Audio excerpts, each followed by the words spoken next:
खबरों की वही तस्वीर, बिना बदले बिना डरे, जज्बा सच का लिए, सच दिखाते हैं आपके जरूरत की खबर। जो लोग अपने आप को हिंदू कहते हैं वो 24 घंटा हिंसा हिंसा हिंसा, नफरत नफरत नफरत। संसद में और कांग्रेस के सांसद राहुल गांधी ने एक बार फिर संसद में हिंदुओं को एक बयान देकर एक बवाल खड़ा कर दिया है, जिसको लेकर सभी साधु संत के साथ भारतीय जनता पार्टी भी आक्रामक है। उन्होंने कहा था कि हिंदू हिंसक है। इसको लेकर क्या कुछ कहते हैं सभी लोग, आज हमारे साथ निगम पार्षद वीर सिंह पवार हैं, उनसे बात करते हैं। क्या कुछ कहेंगे पूरे इस मुद्दे को देखते हैं, और क्या कहेंगे राहुल गांधी लगातार इस तरह की बयानबाजी करते हैं, इस बार हिंदुओं के ऊपर उन्होंने आक्रमण करा है, क्या कुछ कहेंगे? 1 जुलाई का दिन भारतीय इतिहास में काला दिन मनाया जाएगा। जो हिंदू चींटियों को दानी डालता है, नदियों की पूजा करता है, वृक्षों की पूजा करता है और सूर्य को अर्घ देता है और विश्व बंधुत्व लेके चलता है, ऐसे लोकतंत्र के मंदिर में राहुल गांधी जी जो प्रधानमंत्री के समान हैं, नेता विपक्ष हैं, उन्होंने हिंदुओं को हिंसक बताया। मैं घोर निंदा करता हूं। मैं एक हिंदू हूं और जितनी इसकी भर्त्सना हो सके इसकी भर्त्सना करते हैं, क्योंकि ये आज नहीं है। इनका इंडी गठबंधन लगातार हमले पे हमले हिंदुओं पे कर रहा है।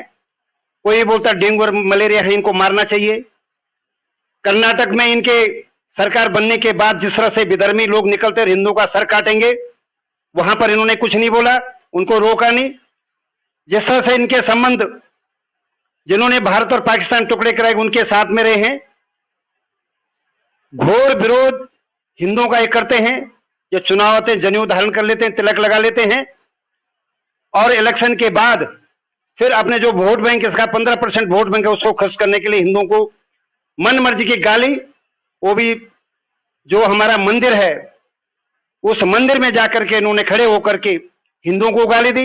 राष्ट्रीय स्वयंसेवक संघ एक पवित्र संगठन है, जो देशभक्त लोगों का संगठन है, उसको गाली दी, उसको हिंसक बताया। और जो हिंदू धर्म के अनुयायी चाहे विश्व में जहां रहते हैं वो बड़े आहत हुए हैं। इसके हम घोर भर्त्सना करते हैं।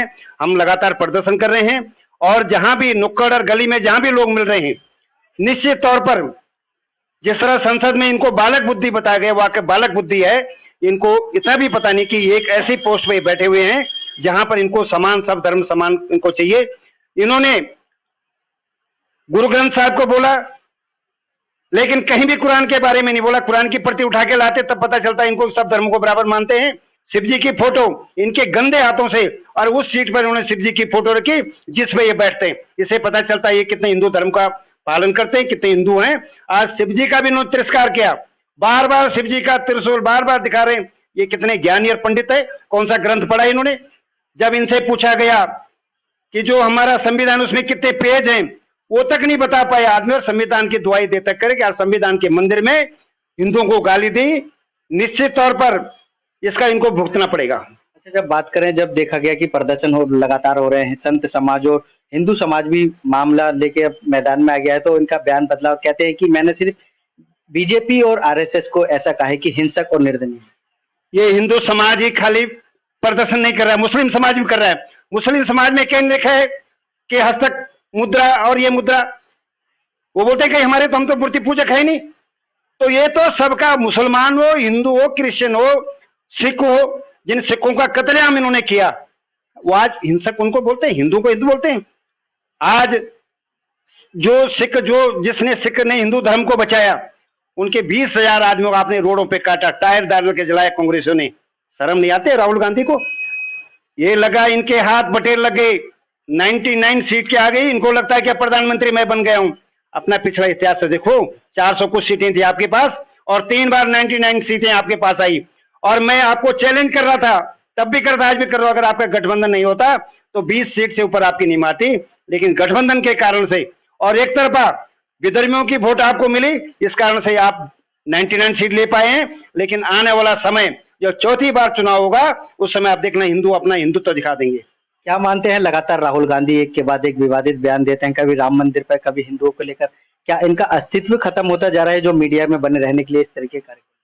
अस्तित्व तो उस दिन खत्म हो गया था जिस दिन इमरजेंसी आपातकाल इंदिरा जी ने लगाई थी। आप देख रहे हो तब से लगातार इंदिरा जी के मरने के बाद ये सत्ता में है, लेकिन ये सहारा लेके आए हैं और आज ये तीसरी बार भी सत्ता में नहीं पहुंच पाए।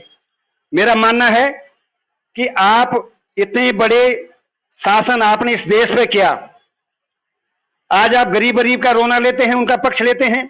आज संविधान की कॉपी हाथ में लेकर के जो पवित्र संविधान है अपने गंदे हाथों से उसको ऊपर उछाल रहे। आपको संविधान के बारे में क्या पता? जिस संविधान के मंदिर में बैठे हैं जहां पर आपने शपथ ली वहां हिंदुओं को गाली दे रहे हैं, मुसलमानों का धर्म पे आक्षेप कर रहे, तो आपको ये भुगतना पड़ेगा। आपका जिस तरह से स्वरूप लोगों ने देख लिया, खाली वोट बैंक और खटाखट वाली राजनीति, जिस तरह से माननीय प्रधानमंत्री जी ने वो उल्लेख किया था संसद में कि आपकी जिब्बा भी है वो झूठी है। आपने जिस वाणी से निकाल के 8,000 रुपए खटाखट आपके अकाउंट 1 जुलाई को आएंगे, आपने लोगों का वोट ठगा।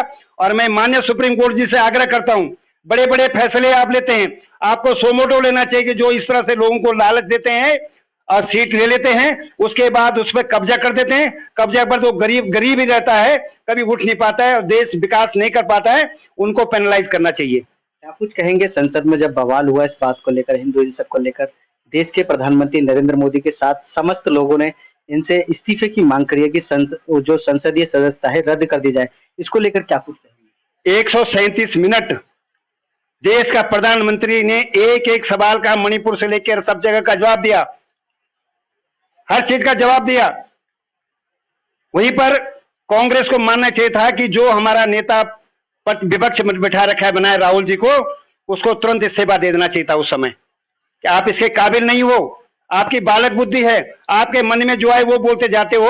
उस पवित्र मंदिर में आपके पास अंकुश है, आप वहां पर इस देश को आगे फर्दर आगे 2047 तक कैसे चलना है उन योजनाओं के बारे में बोलते हो। आपको ठीक है, आपको विषय उठाने चाहिए। मैं मानता हूं विपक्ष जो नेता होता है उसको अगर कहीं पर जो राज सत्ता में वो गलत कर रहा है तो आपको विषय उठाने चाहिए, अपना प्रपोजल देना चाहिए कि इस तरह काम करो, देश आगे बढ़ेगा। आप देश को पीछे घसीटने के चक्कर में और इस तरह से दोबारा फिर हिंदुओं को जीरो बनाने के चक्कर में, डेंगू और मलेरिया करने के चक्कर में लगे, वो आपको हिंदू माफ नहीं करेगा। 80% हिंदू की जनसंख्या इस देश में रहती है और आपका इतिहास है क्या? आप हिंदुओं के बारे में क्या जानते हो? आप हिंदू हैं नहीं।